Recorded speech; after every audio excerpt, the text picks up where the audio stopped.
பாகிஸ்தான் பயங்கரவாதிகளுக்கு எதிரான ஆபரேஷன் சிந்தூர் நடவடிக்கையை தொடர்ந்து இந்திய ஆயுத படையினருக்கு ரூபாய் 40,000 கோடி அளவுக்கு ஆயுதங்கள் மற்றும் வெடிமருந்துகள் வாங்க ஒப்புதல் அளிக்கப்பட்டு உள்ளதாகவும் அவசர கால கொள்முதல் அதிகாரத்தின் கீழ் இந்த நடவடிக்கை எடுக்கப்பட்டு உள்ளதாகவும் மத்திய அரசு தெரிவித்து உள்ளது.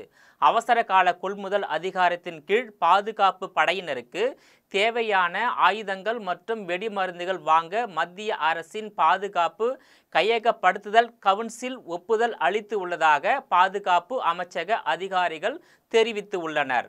அவசர கால அதிகாரங்களின் கீழ் கையகப்படுத்துதலுக்கான ஒப்புதல் பாதுகாப்பு அமைச்சகம் மற்றும் இராணுவ உயர் அதிகாரிகள் கலந்து கொண்ட ஆலோசனை கூட்டம் நடைபெற்றது. இக்கூட்டத்தில் பாதுகாப்பு கையகப்படுத்துதல் கவுன்சில் சமீபத்தில் வழங்கியதாக பாதுகாப்பு அமைச்சக அதிகாரிகள் தெரிவித்து உள்ளனர். ரூபாய் 40,000 கோடி மதிப்பீட்டில் கண்காணிப்பு ட்ரோன்கள், தற்கொலை ட்ரோன்கள், பீரங்கிகளுக்கு தேவையான வெடி மருந்துகள், ராக்கெட்டுகள், வான் பாதுகாப்பு மற்றும் ஏவுகணைகள் உள்ளிட்டவை வாங்கப்பட உள்ளதாகவும் இவைகள் அனைத்தும் குறிப்பிட்ட கால கெடுவிற்குள் வாங்கப்பட உள்ளதாகவும் மத்திய பாதுகாப்புத்துறை அதிகாரிகள் தெரிவித்து உள்ளனர். கடந்த 5 ஆண்டுகளில் 5வது முறையாக அவசர கால கொள்முதல் அதிகாரத்தை பயன்படுத்தி ஆயுதங்கள் வாங்கப்பட்டு உள்ளன. பாகிஸ்தானுக்கு எதிரான மோதலின் போது பிரம்மோஸ், ஸ்கால்ப், குரூஸ் உள்ளிட்ட ஏராளமான ஏவுகணைகள் பயன்படுத்தப்பட்டன. இதனை அடுத்து இந்த முடிவு எடுக்கப்பட்டு உள்ளது.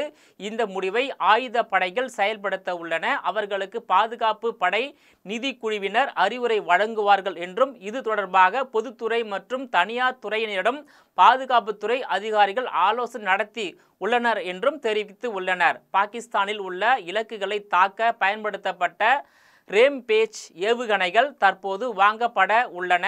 முன்பு இந்த ஏவுகணைகளுக்காக ஒப்பந்தம் போடப்பட்ட நிலையில் தற்போது உள்நாட்டிலேயே தயாரிக்கப்பட உள்ளது. மேலும் ஆபரேஷன் சிந்தூர் நடவடிக்கைகளை நேரில் கண்காணித்த ஹெரோன் மார்க் 2 ட்ரோன்களும் அதிக அளவில் வாங்க மத்திய அரசின் பாதுகாப்பு கையகப்படுத்துதல் கவுன்சில் ஒப்புதல் அளித்து உள்ளதாக பாதுகாப்பு அமைச்சக அதிகாரிகள் தெரிவித்து உள்ளனர்.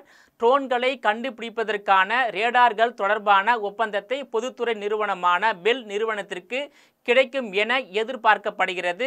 உள்நாட்டில் ட்ரோன் தயாரிக்கும் நிறுவனங்களும் ஒப்பந்தங்களை பெறும் என எதிர்பார்க்கப்படுகிறது. ஆபரேஷன் சிந்தூர் நடவடிக்கை இன்னும் முழுமையாக நிறைவு பெறாமல் நடந்து கொண்டிருக்கும் நிலையில் இந்த ஒப்புதல் கிடைத்துள்ளது குறிப்பிடத்தக்கது. இந்திய ஆயுத படைகள் பாகிஸ்தான் விமானப்படையின் 12 விமான தளங்களில் 11 தளங்களை தாக்கி அவர்களின் உள்கட்டமைப்பு மற்றும் விமானங்களுக்கு பெரும் சேதத்தை விளைவித்ததன் மூலம் பாகிஸ்தான் விமானப்படைக்கு கடுமையான நெருக்கடியை இந்திய பாதுகாப்புத்துறை ஏற்படுத்தியுள்ளது குறிப்பிடத்தக்கதாகும். நேயர்களை மீண்டும் இது போன்ற மற்றொரு நிகழ்ச்சியில் சந்திக்கிறேன். அதுவரையில் உங்களிடமிருந்து விடை பெறுவது நான் உங்கள் விஜயபாலன்.